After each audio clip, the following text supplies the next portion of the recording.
তো বন্ধুরা আবার চলে আসলাম তোমাদের সামনে ছোট্ট একটা ভিডিও নিয়ে। তো আমার পুরো ভিডিওটা দেখতে থাকো, আর কেমন লাগে সেটা তোমরা লাইক কমেন্ট শেয়ার করো, আর কমেন্ট করে অবশ্যই বলো তোমাদের কেমন লাগছে ভিডিওটা। পুরো ভিডিওটা তোমরা দেখতে থাকো। আর তোমরা কেমন আছো? আমি তো খুব ভালো আছি। ভালো থাকবে, সুস্থ থাকবে, আর আমার পুরো ভিডিওটা দেখতে থাকো।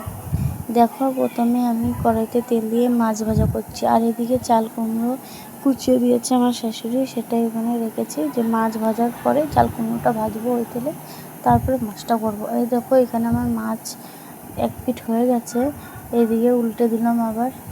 দেখো, মাছগুলো উল্টে পাল্টে ভেজে নিচ্ছি আমি। মাছটা কী দিয়ে করবো না, আজকে পোস্ত আর মগজ আর একটু সর্ষে, একটু কাঁচা লঙ্কা সব দিয়ে করব।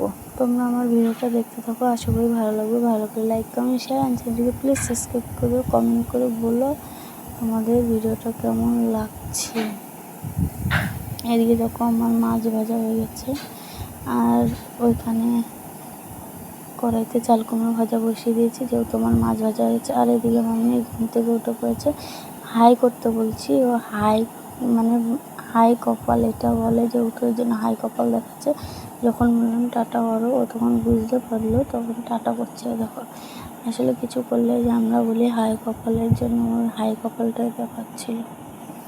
এদিকে দেখো, মেয়ে উঠে যাওয়ার পর আমার রান্না করতে করতে কি যা অসুবিধা হলো, রান্না করার সময় উঠে গেলে। এদিকে দেখো, আমার ভাত, এদিকে মাছ ভাজা, ওইদিকে চাল কুমড়া ভাজা বসেছে। ওটা মোটামুটি হয়ে এসেছে, প্রায় হয়ে এসেছে ওটা।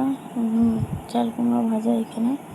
দেখো, আজকে এইটাই দুপুরের মেনু আমাদের। আসলে আমাদের বাড়িতে বেশি তরকারি হলে কেউ খেতে চায় না, এর জন্য। তোমাদের কেমন লাগছে ভিডিওটা অবশ্যই কমেন্ট করে জানাবে। চাল কুমড়োটা হতে হতে আমি চলে গেছিলাম মেয়েকে স্নান করাতে। যেহেতু শাশুড়ির শরীর খারাপ, উনি সারাদিন ঘুমিয়ে থাকে, আমার এই নিজের সবটা করা লাগে। কি আর করা যাবে, শরীর খারাপ মানুষের তো আর বলে বসে আসে না। এর জন্য দেখো, এদিকে চাল কুমড়োটা পুরো ভাজা হয়ে যাচ্ছে, এদিকে মাছ ভাজা তো করেই রেখেছি, আর এদিকে মশলাটা করে গুছিয়ে নিচ্ছি। একদিকে ক্যামেরা এক হাতে মানে কাজ করছে। দেখো, এটা হয়ে এসেছে। তারপর চাল কুমড়োটা নামিয়ে আমি মাছের মশলাটা দিয়ে করে নিলাম। এর মধ্যে একটু কালো জিরে ফোড়ন দিয়েছি, আর সর্ষে, পোস্ত, মগজ, লঙ্কা দিয়ে মশলাটাকে দিয়ে দিয়েছি কড়াইতে। দেওয়ার পরে এখানে হলুদ লবণ দিয়ে দিলাম। হলুদ লবণ দিয়ে এটাকে ভালো করে একটু কষাবো, কষিয়ে তারপরে মাছ দেবো। দেখো, এখানে ফুটছে। এখানে আমি হলুদের কৌটোটা খুলতে পারছিলাম না, এই জন্য টাইম লাগছিল। দেখো, আর এক হাত দিয়ে হলুদ তুলতেও পারছিলাম না। দেখো, আসলে এক হাত দিয়ে ক্যামেরা ধরে কি আর রান্না করা যায় বলো। দেখো, এখানে মাছের মশলাটা ভালো করে কষাচ্ছিলাম।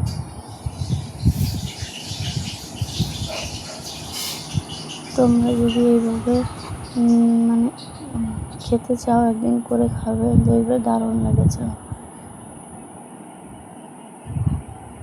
দেখো,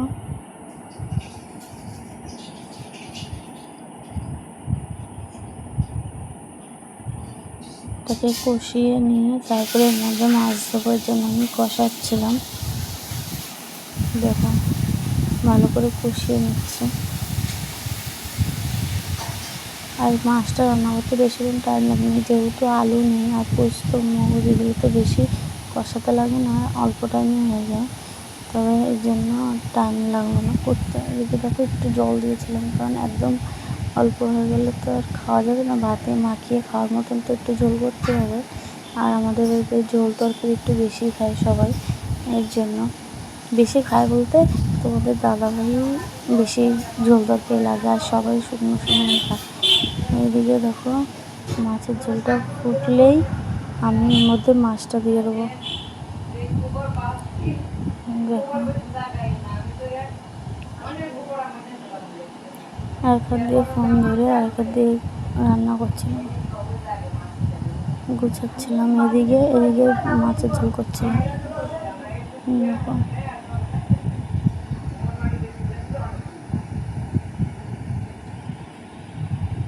একটু জল দিয়েছিলাম যেহেতু, ওই জন্য আবার একটু নাড়াচাড়া দিয়ে কষিয়ে নিচ্ছিলাম। এরপর এর মধ্যে মাছ দিয়ে দিন এক এক করে। দেখো মাছ দিয়ে দিচ্ছি। মাছ দেওয়ার পর কিছুক্ষণ ফুটিয়ে নামিয়ে দেবো, কারণ যেহেতু মাছটা দিলাম একটু মশলাটা যাতে ভিতরে নুন ঝাল ঢোকে, এর জন্য একটু ফুটাবো, কষাবো মাছ দিয়ে। দেখো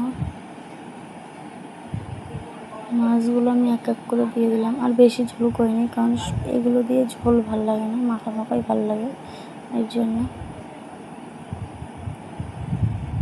আর এদিকে দেখো আমার মেয়ে ঠাম্মাকে দাদুকে ডাকছে, মানে ওর বড়ো মা আর বড়ো বাবাকে। আমি আবার বললাম যে কোথায় বড়ো বাবা? ও আবার গিয়ে দেখাচ্ছে আঙুল দিয়ে। এখানে দেখো ও ওই স্লিপটার মধ্যে শুধু উঠে স্লিপ কাটে। আর এদিকে ও যাচ্ছিলো এইদিকে আমার শাশুড়ি ডাকছে যে পড়ে যাবে, ওইদিকে ঠাম্মা দৌড়ে বেরালো যে পড়ে যাবে বলে, বলছে উঠবি না, ও তাও উঠছে। দেখো তো মানা করছে, ও তাও উঠছে। ওইখানে স্লিপ চলবে, এর জন্য ওরকম করছে, আস্তে আস্তে আস্তে আস্তে যাচ্ছে। কি বুদ্ধি দেখেছো? তারপর যেহেতু ওইখান দিয়ে পড়ে যাবে, ঠাম্মা আবার উঠিয়ে বসালো ওকে যাতে না পড়ে। আর এ দেখো এত শয়তানি, এই স্লিপ চড়ার জন্য ভালোই আরাম পাচ্ছে, বুঝেছো? এইখানে দেখো আমার রান্না কমপ্লিট। এখানে চাল কুমড়ো ভাজা আর এইখানে মাছ আমার কমপ্লিট, আর আমি খেতে বসে গেছি। ভালো লাগলে